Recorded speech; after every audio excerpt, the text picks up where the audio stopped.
Words that come straight from the most successful people on the planet. What could be better advice? If you're an entrepreneur who wants to level up their life with tips from the wealthiest, keep watching this video. In this video, we'll give you a roundup of 10 valuable tips coming straight from billionaires. Make sure to give this video a thumbs up and hit the bell icon for more notifications. Let's begin.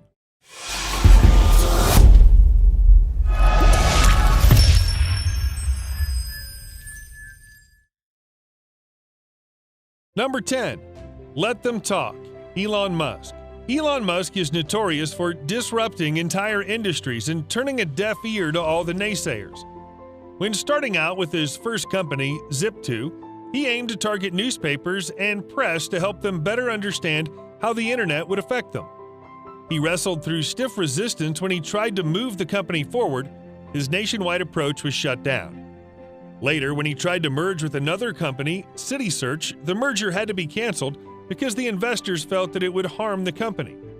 The self-made billionaire advises budding entrepreneurs to remain steadfast to their opinion and ignore the doubters. There's a reason why Tesla and SpaceX continue to do better and better each year, and Elon sits at a net worth of $69 billion. So many people try to talk me out of starting a right company. It was crazy. One good friend of mine collected a whole series of videos of rockets blowing up and made me watch those. He just didn't want me to lose all my money. We're doing these things that seem unlikely to succeed. Number 9. Take bold bets. Jeff Bezos.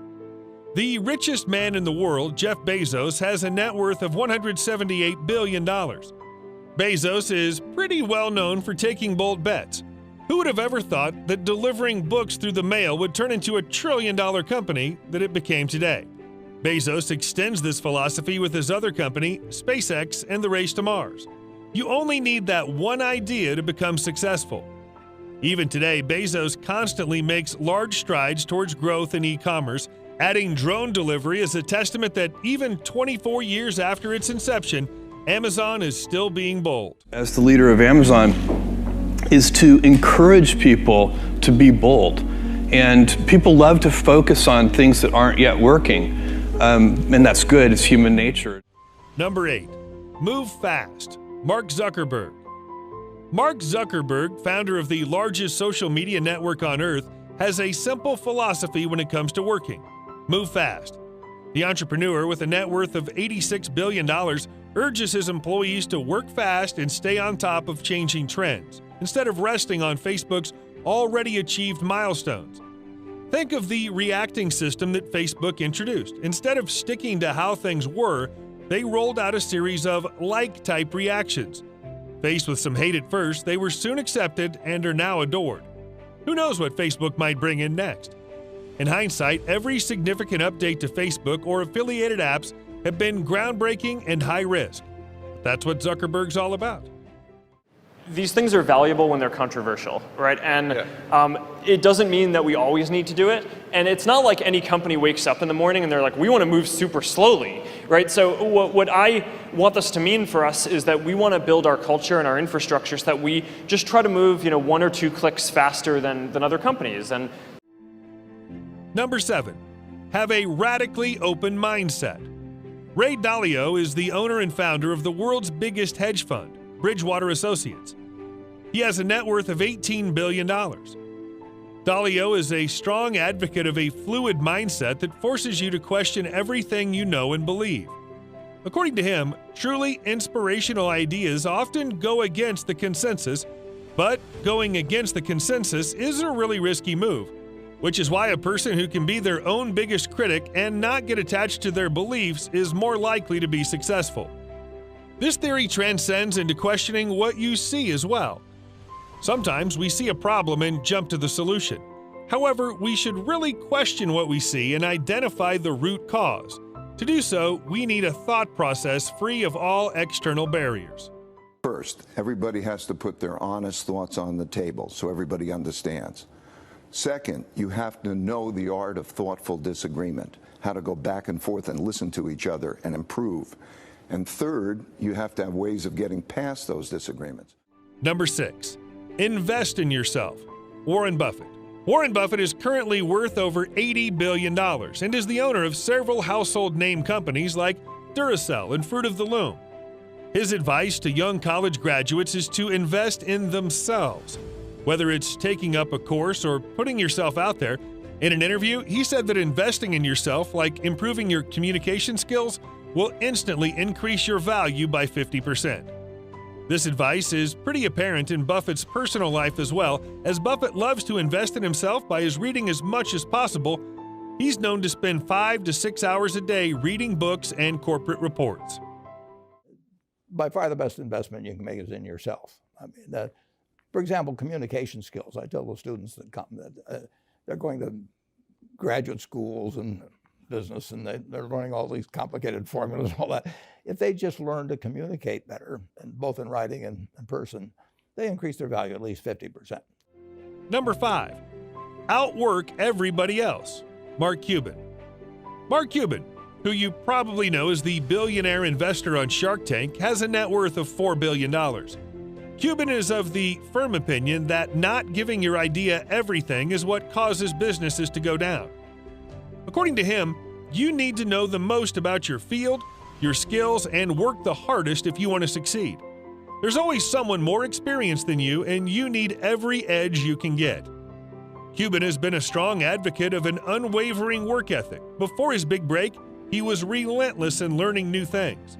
If there was anything to know about the tech or networking industry, he knew it.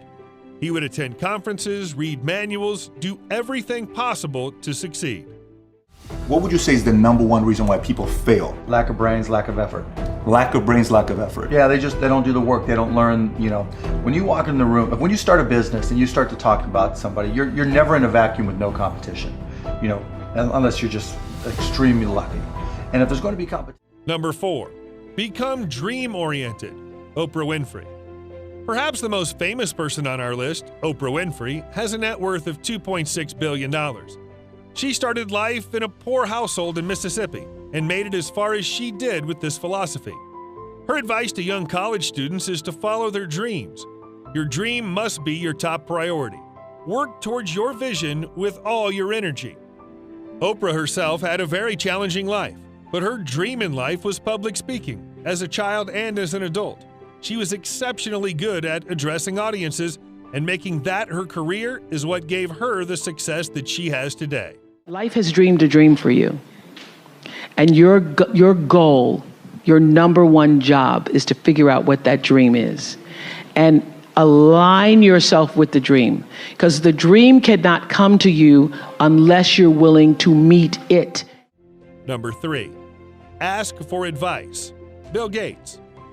As a young college dropout, Bill Gates had a vision to improve the ecosystem surrounding personal software and operating systems.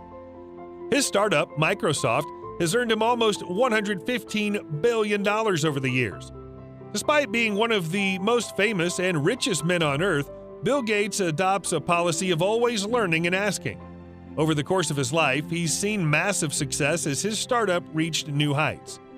Despite all this, he still looks to his friend and mentor, Warren Buffett, for advice. Bill Gates asks college students to do the same and look for guidance, as it only broadens your horizons. I have enough people that know me and actually know where my judgment isn't its strongest, where I might get overexcited about something or, forget to think about something. And so they're good at correcting, particularly Melinda, good at correcting whatever those blind spots are. And I think it's good to encourage. Number 2, delegate the work.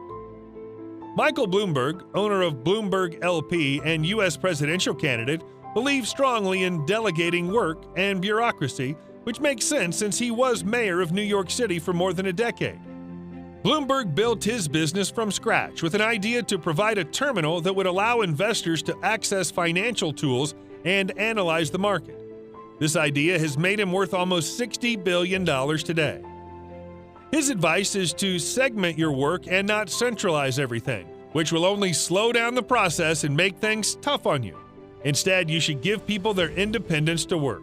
Big delegator in terms of a management style. If you're going to run a 24/7 organization, you have to do that. Anybody that tries to centralize everything through themselves or through their staff really is making a terrible mistake. But that's why lots of businesses don't work, and that's why lots of governments don't work, because they do exactly that. Number 1, embrace failure. Sarah Blakely. Sarah Blakely is the founder of the American undergarment brand Spanx, with a net worth of $1 billion. She started off her career selling fax machines door to door, and eventually grew into one of the most influential people on earth. She was able to do so by learning from her failures. She built on top of failing her LSAT exam and quickly changed course. The idea for any entrepreneur, Blakely believes, is to not sit around whining about your losses. Instead, cut down on them and make your way forward. I had always wanted to be a lawyer, and I basically failed the LSAT. I'm a terrible test taker, and that was a devastating moment for me, but what I quickly realized was that failure is nothing more than life's way of nudging you and letting you know you're a little bit off course, and Spanx would not exist if I had not. That's a wrap for How to Think Like a Billionaire. Which one of these tips do you think is the most valuable? Let us know in the comments below. Make sure to give this video a thumbs up and subscribe to our channel for more videos like this. We'll see you in the next one.